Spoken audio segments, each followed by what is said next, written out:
வயசானவங்கள்ட்ட செயினை பறிச்சுட்டு போகிறது. அந்த ஹாப்பினஸ்க்கு நம்ம எல்லாருமே அடிமை தான். அதாவது ரெண்டுக்குமே ஒரே தான். எப்போதும் ஒரு தனியாக இருக்கணும்னு நினைப்பாங்க. அதுக்கான கான்டாக்ட்ஸை மட்டுமே க்ரியேட் பண்ணி வச்சுருப்பாங்க. இருக்கிற ஒரே ஃபீல் என்ன தெரியுமா? அந்த போதைப் பொருளை ஒரு சில போதைப் பொருட்களுக்கு ஆன்டிடோட் இருக்குது. அனைவருக்கும் வணக்கம். சமீப காலமாக பார்த்தீங்கன்னா நம்ம தமிழ்நாட்டில் திடீர்னு பெட்ரோல் பங்க்கில் சிறுவர்கள் நுழைஞ்சாங்க, எல்லாத்தையும் அடித்து போட்டு காசு எடுத்துகிட்டு போனாங்க. அதுக்கப்புறம் பார்த்திங்கன்னா தெருவில் படுத்துருக்கிறவங்ககிட்ட இருந்து காசை எடுத்துகிட்டு போகிறது, அப்புறம் வயசானவங்கள்ட்ட செயினை பறிச்சுட்டு போகிறது, இந்த மாதிரி நிறைய விஷயங்கள் இப்போ நம்ம நியூஸில் வந்து கேட்குறோம். ஏன் எங்கள் ஸ்ட்ரீட்லேயே வந்து ஒரு பாட்டி நடந்து போயிட்டு இருந்தாங்க, சின்ன வயசு பசங்க. ஒருத்தன் பின்னாடி உட்காந்துருந்தான், ஒருத்தன் ஓட்டிகிட்டு போயிருந்தான். டக்குன்னு வந்து செயினை எடுத்துகிட்டு போயிட்டானுங்க. அதுக்கப்புறம் பார்த்திங்கன்னா வாக்கிங் ஒரு 5:30 மணிக்கு லேடிஸ் வாக்கிங் போனவங்க ஃபோனை கையில் வச்சுட்டு போனாங்க. வந்து டக்குன்னு இடிச்சுட்டு ஃபோன் கீழே வந்தோன்னே ஃபோனை எடுத்துகிட்டு ஓடி போயிட்டாங்க.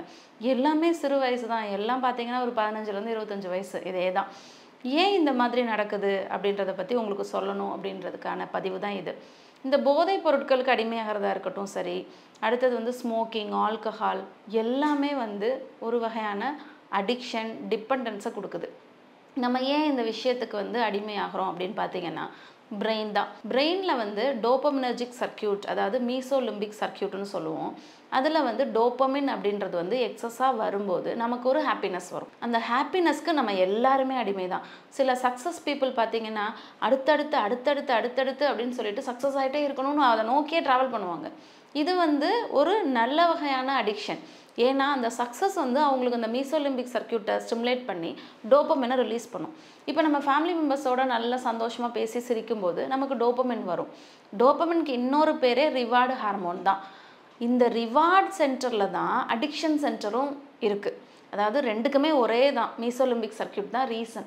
என்னென்னா இப்போ இந்த போதைப் பொருட்கள் அவங்க எடுக்க ஆரம்பிக்கிறாங்களா, எடுக்க ஆரம்பிக்கும்போது அந்த ரிவார்ட் சென்டர் அப்படின்ற ஏரியாவிலேருந்து டோப்பமின் அதிகமாக வரும். என்டையர் பிரெயின்லேயுமே டோப்பமின் நல்லா இருக்கும்போது அவங்களுக்கு ஒரு ஃபீல் நல்லா இருக்கும், நல்லா வந்து ஹாப்பியாக இருக்கிற மாதிரி ஃபீல் பண்ணுவாங்க. அதை தாண்டி வேறு எதுவுமே பெருசு இல்லைன்ற மாதிரி அவங்க போயிடுவாங்க. அந்த சப்ஸ்டன்ஸை எடுக்க சொல்லி அந்த பிரெயின் தூண்டிக்கிட்டே இருக்கும்.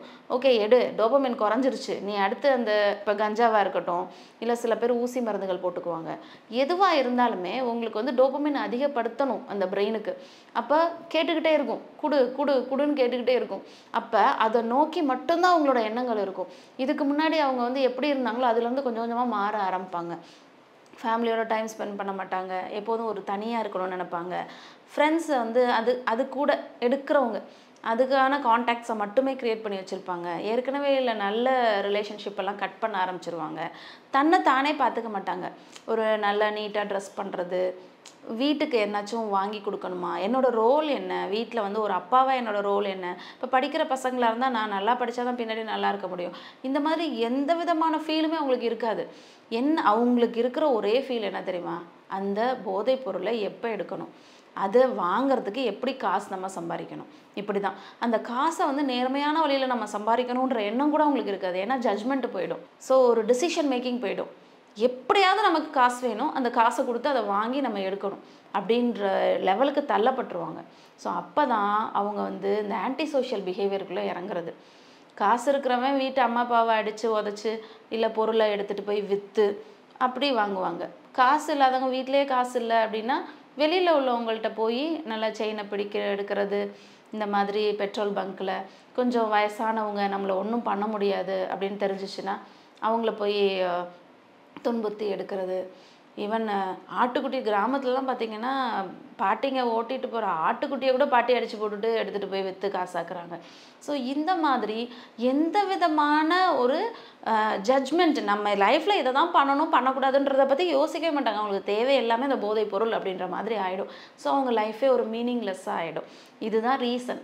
இந்த பிரெயினில் இருக்க மீசோலிம்பிக் சர்க்கியூட்லேருந்து டோப்பமினை உருவாக்குறது மட்டுமே மெயின் டார்கெட்டாக இருந்து அவங்க செய்கிறனால தான் இந்த போதைப் பொருளுக்கு அடிமையாகி ஆன்டி சோஷியல் பிஹேவியர் எல்லாமே வர்றது.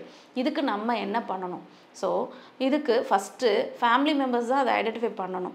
ஐடென்டிஃபை பண்ணி ஃபஸ்ட்டு வந்து ஒரு சைக்கியாட்ரிஸ்ட்டுக்கிட்ட கூட்டிகிட்டு வந்து, ஏன்னா இந்த போதைப் பொருளில் இந்த ஆன்டி சோஷியல் பிஹேவியர் மட்டும் கிடையாது, ஒவ்வொரு உறுப்புகளாக டேமேஜ் ஆக ஆரம்பிக்கும். இப்போ ஆல்கஹால்னு எடுத்துட்டிங்கன்னா லிவர் போயிடும், அடுத்தது பார்த்திங்கன்னா இந்த கஞ்சா இதெல்லாம் எடுக்கிறனால என்னென்னா வாஸ்குலர் ரிஸ்க் ஃபேக்டர்ஸ் அதிகமாகும், அஜிடேஷன், ரெஸ்ட்லெஸ்னஸ், ஸோ ஆக்சிடென்ட்ஸு, இந்த மாதிரி ஏர்லி டெத்தெல்லாம் ரொம்ப common.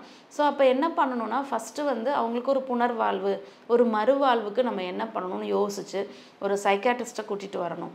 Neurologist, psychiatrist, psychologist, social worker, counsellors, family members, இது எல்லாமே ஒரு ஆர்கனைஸ்டு ப்ரோக்ராமாக நம்ம வந்து அந்த பேஷண்ட்க்கு செட் பண்ணணும். ஒவ்வொருத்தரும் அவங்க ரோலை கரெக்டாக அந்த பேஷண்ட்க்கு செய்யணும். ஃபேமிலி மெம்பர்ஸோட ரோல் என்ன, அதை செய்யணும். கவுன்சிலர்ஸோட ரோல் என்ன, அதை செய்யணும்.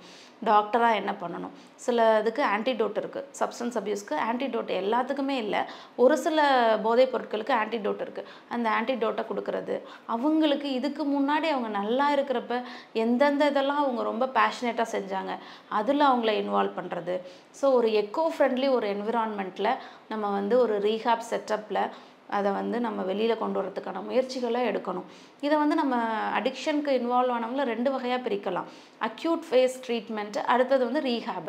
ஸோ அக்யூட் ஃபேஸில் இருக்காங்க அப்படின்னா அவங்களுக்கு வந்து ஹாஸ்பிட்டலைஸ்டு கேர் வேணும். ஸோ ஹாஸ்பிட்டல் அட்மிஷன் போட்டு அவங்கள ஒரு 15 days 1 monthல ஓரளவு நல்லாக்கிட்டு அதுக்கப்புறம் ரீஹேப் தெரப்பி கொடுக்கும்போது அவங்க முற்றிலுமாக அதில் வந்து வெளியில் வருவாங்க.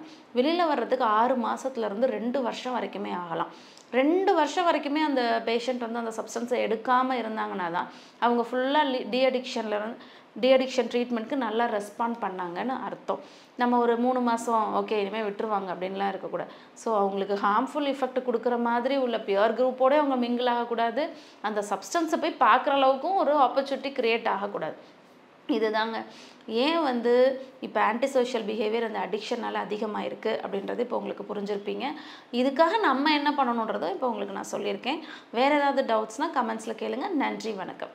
மூளை நரம்பியல் மருத்துவர் வேணி அவர்கள் எழுதிய தலைவலியே உன் முகவரிதான் என்ன, மூளை என்னும் மூலவர், பக்கவாதத்தையும் வெல்லலாம் மற்றும் நலவாழ்வு 40 நம் கைகளில் புத்தகம் தேவைப்படுபவர்கள் ராக்ஃபோர்ட் நரம்பியல் மையத்தை தொடர்பு கொண்டு பெற்றுக்கொள்ளலாம்.